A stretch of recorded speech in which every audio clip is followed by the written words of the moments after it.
Hello everyone, स्वागत है आपका मेरे channel excellence in education world. Tulsidas ji का कर्मवाद। आजकल रामचरितमानस की एक चौपाई पर बड़ा विवाद मचा हुआ है। जो लोग इसका अर्थ नहीं समझ रहे हैं, लोगों को भ्रमित कर रहे हैं। आइए जानते हैं इस चौपाई का सही अर्थ।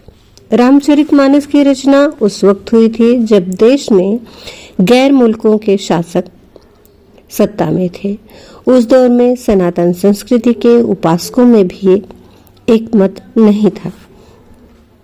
ऐसी स्थिति में गोस्वामी तुलसीदास जी ने धार्मिक तथा सांस्कृतिक एकता के लिए रामचरितमानस के जरिए देश में सामंजस्य का माहौल बनाया, देश को एकता के सूत्र में पिरोने की कोशिश की और उसका प्रभाव आज भी दिख रहा है। रामचरितमानस की रचना के बाद से वह ऊंचाइयों पर पहुंचता जा रहा है। सनातन धर्म में, हिंदू धर्म में हर घर में खुशी के मौके पर शादी, विवाह, बच्चे के जन्म, कोई सफलता, नौकरी इत्यादि अवसरों पर रामचरितमानस का पाठ जरूर आयोजित किया जाता है और 24 घंटे तक होने वाला यह पाठ अनवरत चलता रहता है। इसमें समाज के लोग जुड़ते हैं, संपूर्ण समाज को इकट्ठा किया जाता है, मिलजुल कर गाया जाता है। इससे समाज एक सूत्र में बनता है, लोग एक दूसरे से जुड़ते हैं। रामचरितमानस क्या है? एक परिवार, एक जीवन की पूरी गाथा, श्री रामचंद्र के मर्यादित जीवन की गाथा, सीता माता के त्याग की गाथा, एक राज परिवार की कहानी और सनातन धर्म, हिंदू धर्म के आराध्य देव की कहानी। इसकी चौपाई ढोल, गंवार, शूद्र, पशु, नारी, सकल ताड़ना के अधिकारी के मूल भाव को जो समझेगा उसका जीवन आह्लादित हो जाएगा और फिर वह कभी विवाद नहीं करेगा। इसमें ढोल का अर्थ मनुष्य को अपने शरीर से लेना चाहिए, जो ऊपर से ढोल की तरह चर्म युक्त है और अंदर हवा भरी है। इस ढोल रूपी शरीर पर नजर रखने का आशय आलस्य छोड़कर कठिन परिश्रम करना है। आलस्य मनुष्य का सबसे बड़ा शत्रु है जो प्रगति में बाधक होता है। तुलसीदास जी ने भी कहा है ना, कर्महीन नर, मतलब किसी जो कर्महीन है उसको कोई पूछने वाला नहीं, हर जगह अपमान ही पाता है। गंवार शब्द में ग अक्षर का आशय इंद्रियों से लिया गया है और वार शब्द को पंक्तियों से, तो इससे इंद्रियों का समूह अर्थ परिलक्षित होता है। इंद्रियां नकारात्मक सुख चाहती हैं, इन पर भी नियंत्रण रखना चाहिए। इसी तरह शूद्र शब्द पर गौर करना चाहिए। इसी पर सबसे ज्यादा विवाद करने का प्रयास किया जाता है। शूद्र शुच धातु से बना है जिसका अर्थ शोक करना होता है। द्रा का अर्थ नष्ट करना है, अर्थात दैहिक और भौतिक शूलों को दूर करने के साथ साथ शोक रहित जीवन जीने का प्रयास होना चाहिए हमारा। और पशु शब्द तो मनुष्य पशुओं के सर्वाधिक निकट का प्राणी है और पशुत्व, मनुष्य में पशुत्व की भावना नहीं होना चाहिए। मनुष्य और पशु में एक दिमाग का ही तो अंतर है,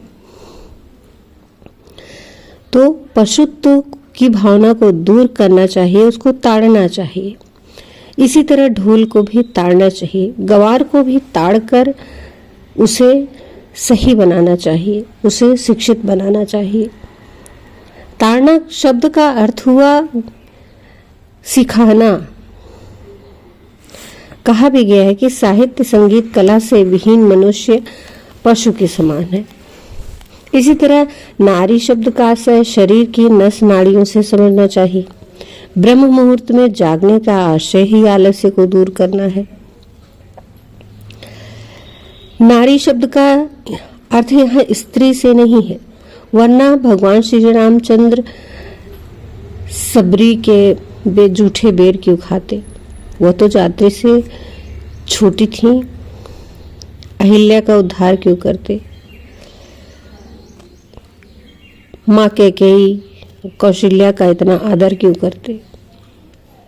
तुलसीदास जी का यह कहने का कतई मतलब नहीं है कि शूद्र को, गंवारों को, नारी को, पशु को मारना चाहिए। यहाँ पर अर्थ का अनर्थ लगाने का प्रयास किया जा रहा है, जो कि उचित नहीं। इसीलिए रामचरितमानस की इस चौपाई को गहराई में जाने की जरूरत है, इसे समझने की जरूरत है और बुद्धिजनों को इसे लोगों को समझाने की जरूरत है।